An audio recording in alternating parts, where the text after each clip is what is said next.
Keep in mind that every family is going to interpret this information differently, and that's okay, depending on your family history and life experiences and people that you know. All of that is going to impact how you feel and how you think about this, and that's okay. And so that's why it's important to gather that information and also do the research before making your decision. Before we dive into this week's topic, let me give a shout out to this reviewer of the week. This week it is NAHYCNIL. Nice nil. I'm totally butchering that. I'm so sorry. She says, must listen. This podcast and birth course has helped me overcome the anxiety I had after my first birth that was filled with interventions. With all the information this podcast offers and the birth course, I was empowered and was able to have an unmedicated, amazing birth experience with my second. So grateful for the My Essential Birth course and the Pregnancy and Birth Made Easy podcast. I'm obsessed with all things pregnancy and postpartum now. Welcome to the club. For those of you that are here, maybe you're listening in, you haven't had that baby yet, or you haven't utilized this information yet. Careful. It is a slippery slope. We joke about it all the time. It leads into all kinds of other things, but it does leave you a little bit obsessed with pregnancy and birth. So excited that you guys are here listening. Today's topic is definitely a hot topic. I try not to avoid these kinds of things, but I also want to come to you with really good information. Because we are talking about such a hot topic, today we will be talking about vaccines. Know that I do my very best to give very unbiased, both side information, and I know my job is done, or I've done it well, if you have no idea which way I lean. That said, I cannot and will not go into all of the details of every single vaccine, whether that's during pregnancy or with baby or whatever. That wouldn't even be a good use of my time, because the goal here is to help you know how to educate yourself, truly. You should absolutely come here for information that you can take with you, and I think that is so important. But the truth is that these kinds of decisions are they're so important for us to make on our own, and they are for us to trust our intuition and to work on knowing how to research things in such a way that we have both sides of the story so that we can make very educated and informed decisions. That is always the goal with what I do here. And it's what has been so useful to me. I love that I get to teach and talk to you guys about all these things, but it's like teaching you to fish, right? I can either bring you a fish and show you what it looks like and tastes like and all of that, and you can eat, and that can be great. Or I can show you how to get that information for yourself so that you consistently know how to be able to find information, fill yourself with knowledge, and make good decisions for your family. With that, since I know this can be a quite divisive topic, I just want to remind everybody listening that we're all going to have our own opinions. You may or may not agree with what is said here, and you may or may not agree with somebody else. Chances are you are going to butt heads with somebody about this at some point. And so I would just ask that you keep an open mind and an open heart, and remember that we're all on our own motherhood and parenting journey, and we're all trying to make the best decisions for our children with how we feel. And that I personally totally respect that of every single mother. I don't believe any mother out there, whether she chooses to vaccinate or not vaccinate, either herself or her children, is doing it in a way that is meant to harm either herself or her children. And I know that as I say that, the reality of that hopefully sinks in for everyone else, that is very much the truth. So keep that in mind. Now, I also want you to know it's a safe place to come and chat about these things. So yes, we post about this kind of stuff on our Instagram and other social media channels. We talk about it within our private Facebook group. So far, everybody has been extremely respectful. And so as long as the conversation goes that way and you can actually ask for and receive opinions back and forth that help you, then that is a positive thing. But again, if we post about this week or any other week and we get some really negative, bashing, that kind of comment, they will be deleted. So I'm just going to give you a heads up right there. We really don't ever have to do that. It's very, very rare. But with that, let's kind of dive in. So first and foremost, as I kind of started with, I'm not here to tell you what to do. This is really about you understanding how to make good decisions for your family. And I want to include where to find accurate information in order to do that. That way you have the knowledge and the places to go to make those informed decisions. I also want to chat really quick about where not to find information. Some of you might already know this, and it might be duh, right? Social media. There is good of course, there are going to be factual, excellent things that you can find on social media. It is also muddy waters, okay? And knowing that, just keep that in mind as you are scrolling through different things and reading other people's opinions, even on what seem like educated posts, that you still get to make the decision for you and your baby. And you know that I talk about that all the time with all decisions that happen during pregnancy and birth, that as long as you were in charge of it, people are going to have their opinions. You still get to make that decision, even when it doesn't seem right to somebody else. Like even when all of the evidence and everything else seems to be backing it in a specific way, you still have mother's intuition. You know your body and your baby best, period. Nobody in the world gets to have that information except for you. There's nobody that's going to come close to it. And so you get to make those decisions. Along with that, as mothers, we also have to hold the weight of whatever a decision I just made. Now I have to carry the responsibility of that. And that is always the tricky part of being a mom. So it's very powerful. And we have to do it with confidence, because we will make decisions that we felt so inspired to make, and we can slip up, or we don't understand the reason that we felt that way because things went a different way. And that's okay. It's part of life. You're not meant to be perfect. And so keep that in mind as you're weeding through information and making decisions for yourself. I will tell you personally that my decision making for my children has grown and changed over time. And I know that there will be people that say that's exactly why you have to do it this way, because you can't play around with your children's health and all of that kind of stuff. And you know what? I disagree. And I don't want to say that in like obviously your children's health is like the most important thing ever, but we have to have grace for ourselves in this life, period. You just have to. You have to understand you're going to screw up. You're going to make mistakes. You're going to go back and wish you had changed things or made them a little bit different. But as long as you were trying and you were moving forward, that's what this life is about. That is my 2 cents right there. Anyway, so when you're looking on social media and things like that, don't take anything as an absolute. Keep that in mind.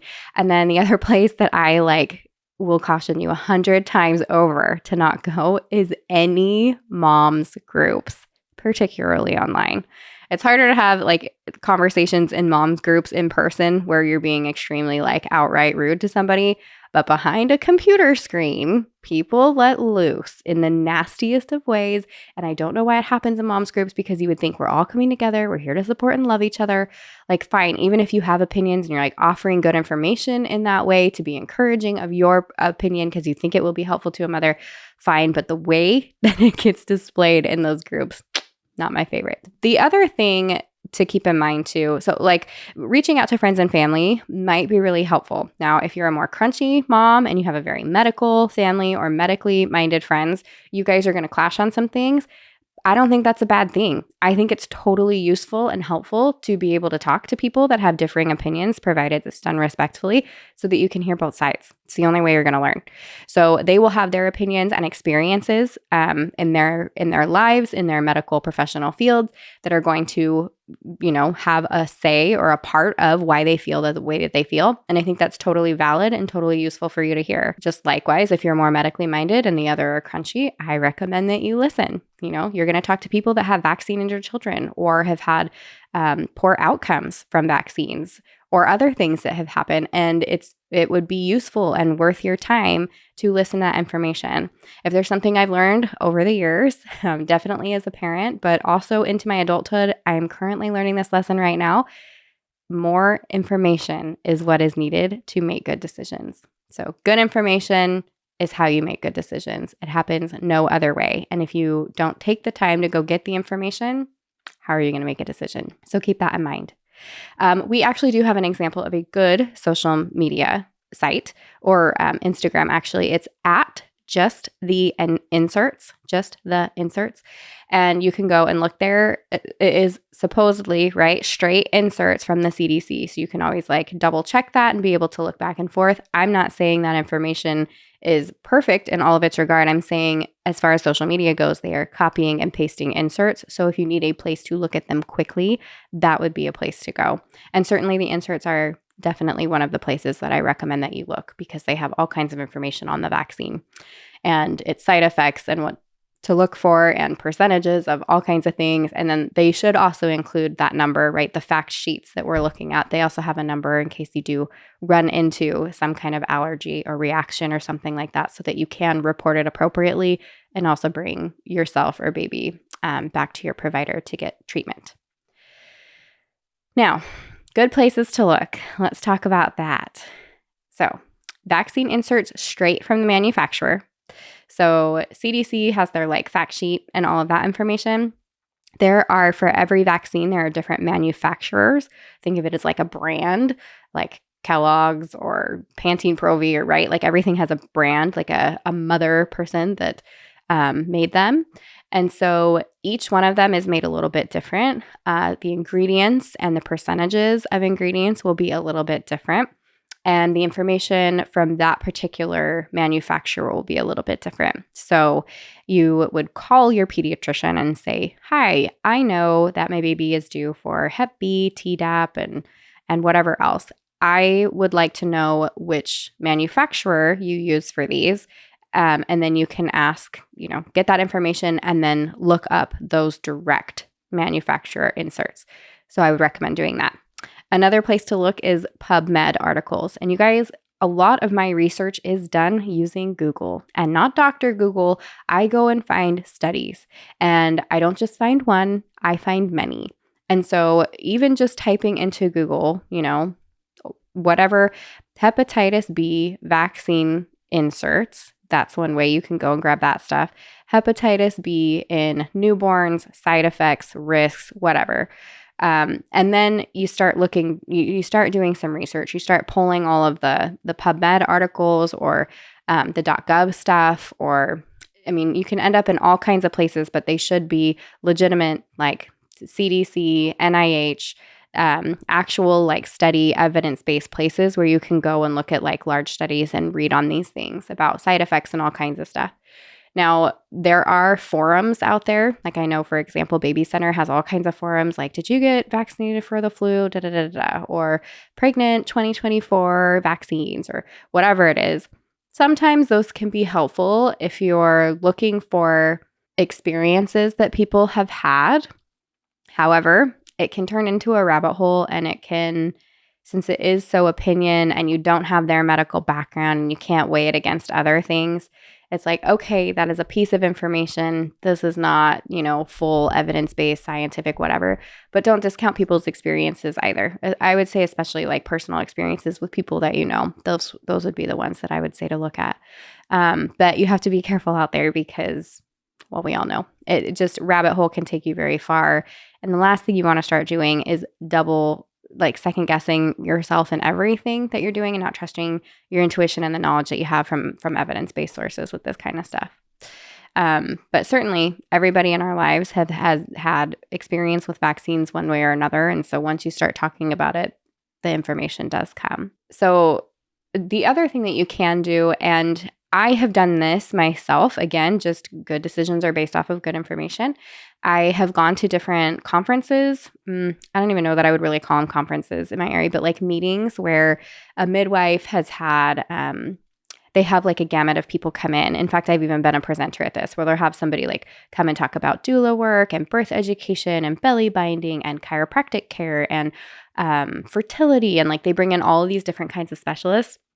And oftentimes they will bring in people who have also had vaccine injured children, and they will share their story. Again, I think it's important to hear.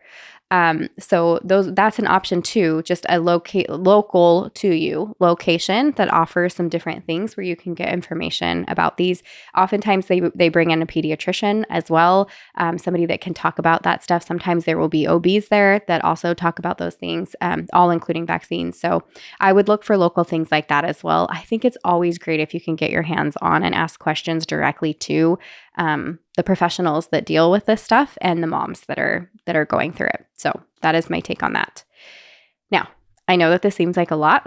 And so let's start with what vaccines are being recommended. And no, I am not going to go, as I said, list by list, but I think just starting with understanding what is being recommended. Now, if you're pregnant, there will be certain recommendations for you to get during your specific pregnancy. And then there will be things that are offered to your baby directly, immediately postpartum, and then in the coming weeks postpartum for baby. So ask what vaccines are being recommended. Remember that you should be looking for a pediatrician before you give birth. You want to be on the same page with them, not just for vaccines, but for general, this is how I choose to raise my baby or feed my baby or treat my baby. Like, let's make sure you and I are on the same page. Because if you're not, just like your provider now, you guys are going to be butting heads, but now it's about your child. And trust me, you don't want to have to mama bear in the middle of a pediatric appointment because you guys don't agree. So make sure that you're doing that before. And then you ask what is recommended, which I will include the CDC schedule for you guys in the link just so that you can see what is recommended for all here in the United States. It doesn't mean you need to follow it. You absolutely get to choose, but I will show you what they do recommend. And then you can ask things like, are these combo vaccinations, right? For example, we've got the Tdap or the DTaP, depending on how old your child is. And you can get some of those separate. You can get tetanus separate. You can even wait to have tetanus if that's what you decide to do. But you wouldn't know that if you didn't know that you could ask. And so you have to ask for those kinds of things. Again, you're asking for that manufacturer. Let me see what kind it is. There are some vaccines that have extra things in them and others that don't. So all that stuff is what you need to be talking with your provider about. The other thing is, yes, you can ask for that separately, but your pediatric office may or may not offer it. And they may or may not charge you extra if they do, because often they are more expensive to get the single dose because it's not something that they regularly do or that's regularly offered. So keep that in mind. The other thing that you'll probably want to go over with your pediatrician, provided that you want to do something different than the CDC schedule, is asking them for a delayed schedule, one that they recommend, or are they fine with you doing a delayed schedule however you would like to do it, or are they fine with you not vaccinating? And what I mean by are they fine with that is literally there are pediatricians that will not take your children unless they are fully vaccinated or unless they are vaccinated in a certain way by a certain time, even on a delayed schedule. And so that for somebody who is wanting to just vaccinate how they want to vaccinate, that could be something that really important to you. And so it's worth it to call around and ask those kind of questions before you even step foot in the office, before you even worry about interviewing somebody. Those are the kinds of questions that you want to be able to ask. The other thing to look into is, once we're talking about the viruses and the vaccines, how prevalent are they? So if your child is getting vaccinated for pertussis or tetanus, I guess, if it goes in that diphtheria, tetanus, pertussis, how prevalent are these things? Hepatitis B, how prevalent is it? What's the chance of my child getting sick with this? Is this something that with good hygiene and clean water that we're not going to have an issue with? Is this something that we see breakouts of a lot? Those kinds of questions are going to be important when trying to decide how you want to handle that. And then what happens if they do get it? Some of these, it's so quick to let's solve the problem. Does the problem really need to be solved? And that is a question only you can answer. Some children are going to handle viruses better than others. And that's just a fact. So, one child can get the flu and be just fine, and another child can get it and they could end up in the hospital. So you have to kind of work through those things too. But what are the chances if my child does get this virus? What are the odds that they're going to get it? And then if they do, what does that look like for them? Those are all things you get to balance and decide. And then if they do get sick with it, what are the treatment options and what are the side effects? What are the side effects from getting the vaccine?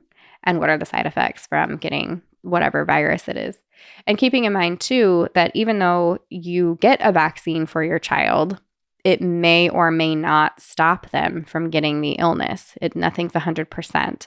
And we see this specifically with the flu vaccine. Some years they get it really on, where that vaccine tends to be the prominent flu that's going around that year. And other years, it's 10% effective because that's not the flu strains that went around that year. And even with that, you may or may not get it. There's all kinds of, not to go too deep, right? But we've heard things about vaccine shedding and live viruses. So if you're vaccinated with a live virus, then you have a chance of becoming ill from that virus. And then there's vaccine shedding, which if you have a vaccine, then you can spread something to somebody else because of that vaccine, because of having that vaccine. So again, all stuff I'm not going to go over completely here, but those are things to be aware of that you can research on your own.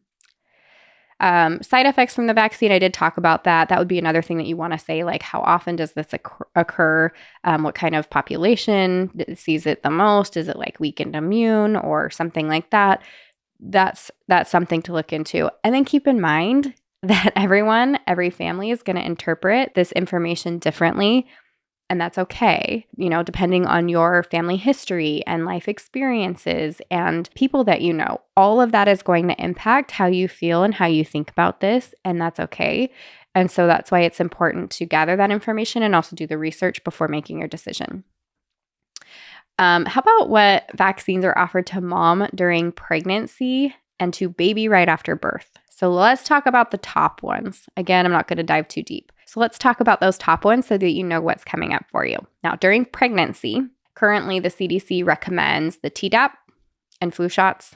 And the new one, maybe not recommended by the CDC, but that you are hearing from your providers, is that COVID vaccine. Now, let me state this very clearly for everyone to hear, no matter what side you are on. It is not morally right to test vaccines on pregnant women. So why do any vaccines exist and in a way that we are told that they are safe for pregnant women? Because pregnant women agree to have vaccines, and then once they do that, we gather information on them, and we use that information to backtrack and say, when these vaccines were given during pregnancy, we saw this side effect, whatever, and this is the percentage of whatever we're concerned about. So, and I'm not just saying they're morally wrong. Like, this is like the health community says we don't test vaccines on pregnant women. That's not ethical. So when you are seeing that this or that is safe or whatever, just know that that's how it's done. And as far as new vaccines, it does take quite a while to be able to see what the actual effects are.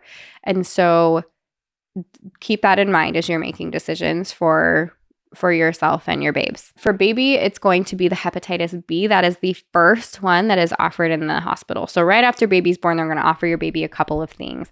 Hepatitis B is an immediate within the first 24 hours. They do a vitamin K shot. That is not a vaccine. That is to help with blood clotting, separate conversation, and erythromycin, also not a vaccine. That is an eye ointment antibiotic.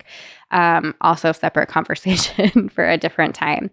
But that hepatitis B will be offered within the first 24 hours.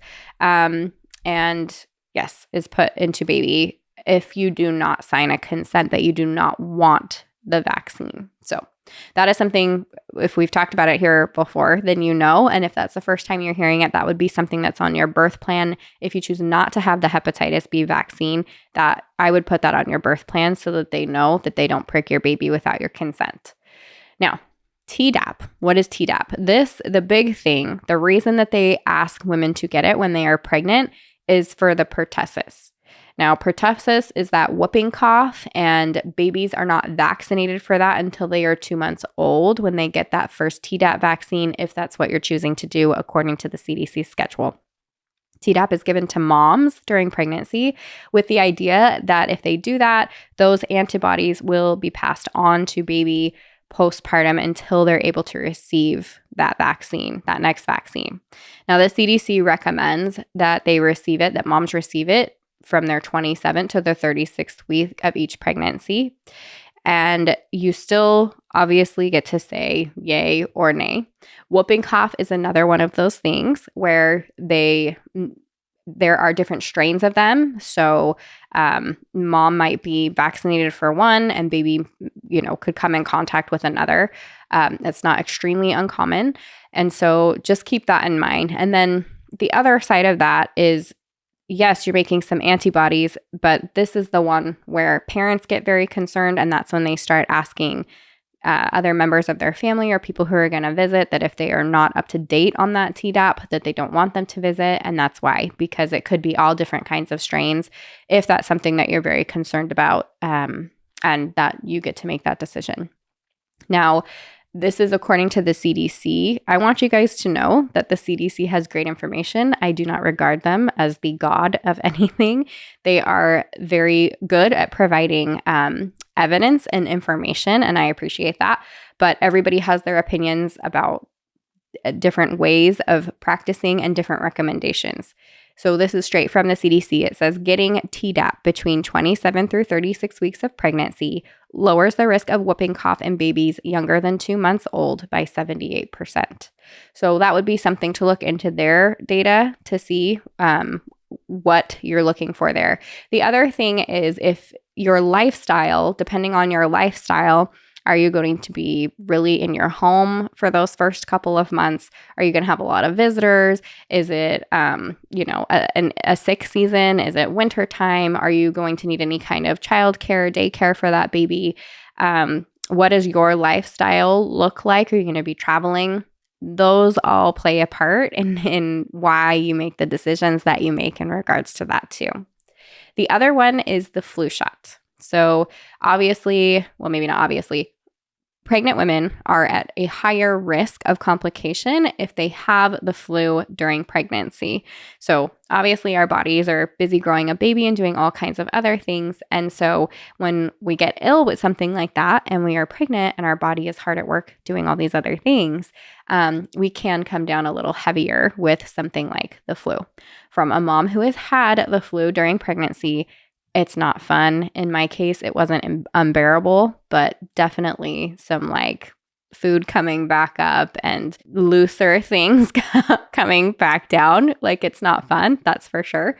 However, as I had said, since it's a live virus, when you receive that, you might also get ill from it. And they always say it'll be a milder form. I don't know how much I believe on that either way, but sure, that could be true. And so that's an option for you as well. It is, according to them again, it is shown to reduce the risk of flu by 50%. I do believe that it does matter what the strain is. And so that is for you to look into for that season and whatever. But like I said, sometimes it's more effective and sometimes it's less effective. So that would be on you to look into. And again, is it flu season or am I going to come into contact with da-da-da-da-da? All of that will play into your decision making. It's supposed to also help protect the baby from flu until they can be vaccinated themselves.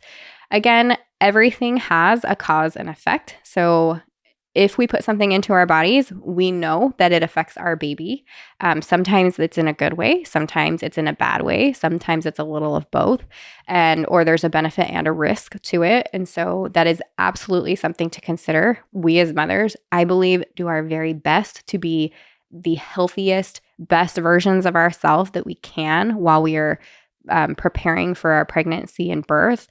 And so sometimes this doesn't sit right or it really does sit right. And so that is just a personal thing that you get to decide. And I'm sorry, I can't give you a straight black and white because that is just not how life is. But I do hope that it helps you kind of work through that, to understand that it's okay to work through it and not feel cornered into a decision that you're not comfortable with. Now, hepatitis B for baby. This is obviously to protect baby from getting Hep B. It's given to every baby within the US unless it is declined. And it doesn't matter if mom has hepatitis B or of what the risk factors are for them, at least in the ways of the providers offering it or recommending it. So that is for you to decide, right? So if you or your partner have Hep B, if your baby's going to be coming into contact for sure with people that have Hep B, that they'll be preparing food in your home or something like that, where blood or something else could end up mixing, then that is a real concern. Hepatitis B is a liver infection that spreads through the blood, semen, or other bodily fluids. And this is one of those where I do really recommend that you read the insert because it is something that unless your baby is at direct risk for, and maybe I shouldn't even necessarily, it's not like a personal, when you read it, the way that babies, not even babies, the way that it is spread is basically through sexual contact or sharing of like drug needles. And so when you look at that, maybe, and as I said, if your partner has it, if somebody close by that's going to be preparing food or, something like they're going to be like handling your baby and stuff, and that that's a thing, then that obviously would be a very real concern. But I do think it's worth looking at the insert and seeing does this check the boxes for my baby or not. And the other side of it is some moms just feel very comfortable like, no, I know I checked that box and this feels right to me and I want them to have all the protection in the world. And you get to decide on that. The only thing or the other side of it, the thing that I would also say if we're looking at benefits and risks, and this is where like the crunchy mom side of things, where crunchy moms are like, but wait, what about what it does to your gut? What about what it does to your blood? What about these extra ingredients as far as preservation and stuff like that? And so that same thing is where I would say, make sure that you look into that a little bit, because absolutely these things, when we put them in our bodies, have an effect on us. But also reading through the manufacturer stuff, reading through the inserts and asking questions, asking lots of questions, and to the right people, not just the ones that are going to, whatever they're thinking, they're going to answer it that way. But that's what I would recommend. So, and that would be like the main one that you have to deal with before your baby leaves the hospital or is offered within the first 24 hours, no matter where you give birth. The next question this kind of poses is, what if I'm not comfortable with some of these vaccines? So what if these things are offered, because they will be at your provider appointments or postpartum for baby? What if you're not comfortable with those? Now, we've talked about doing all the research and stuff. Hopefully, you have a provider that you feel comfortable working through some of these things with. I have been through several pediatricians, and I have been so grateful for the ones that have been, they just take all of my questions, because you know what? I don't have all the answers. And I actually would like somebody's opinion that sees thousands of children during the year and has children of their own. I actually do care about their opinion, as long as they're respectful to me and what I believe or how I'm choosing to raise my kids. I absolutely want to hear their opinion. That's why we go to doctors. So I do think it's really important to be able to have very candid conversations with your providers. And I have gone different directions at different times in my parenting journey and with my children and with providers to help me make educated decisions regarding my children's care. So with that, it's back to make sure you have supportive providers, right? Basically, you need to know you can say yes to everything, you can say no to everything, or you can choose to do your own schedule. You totally get to choose. And the thing is, if you decide to not do something, even at a visit, and decide the next week you would like to do it, guess what? You can bring them right back in and it's no big deal. So keep that in mind as you're making those decisions too. It's not an all or nothing. It doesn't always have to be an all or nothing. You absolutely get to choose what you do for your baby. Now, I hope today's episode helped you a little bit. I hope you were able to take a big breath and say, okay, I understand I have these things coming up. I understand that I'm going to have to make decisions on them. I know where to go to get some information and make an informed decision. And I'm going to give myself grace, and it's okay to give myself time in order to do that. Remember that we are all trying to do our best. I would ask that you choose compassion and understanding when you're talking to each other, whether that's on social media or in person, because parenting is hard and we all deserve a little bit of grace with that. And remember that every parent, including yourself, is going to interpret benefits and risks differently, and that's okay. We are all individuals. We're not made to think the same. And we have the opportunity and the responsibility to make those decisions for ourselves and our family. Obviously, I'm a big believer that you deserve to have the very best information so that you can make good decisions for your family. And I, sitting over here, support you no matter what you choose. So if you have no other cheerleaders in your life, I hope that I am your biggest one or one of them. And with that, if you have any questions regarding this episode or any comments, which I'm sure I will get some, please feel free to reach out at hello@myessentialbirth.com or DM me at myessentialbirth. I am not perfect either, and so I'm always willing and grateful to receive comments and feedback so that I can better serve all of you. And with that, I will see you next week.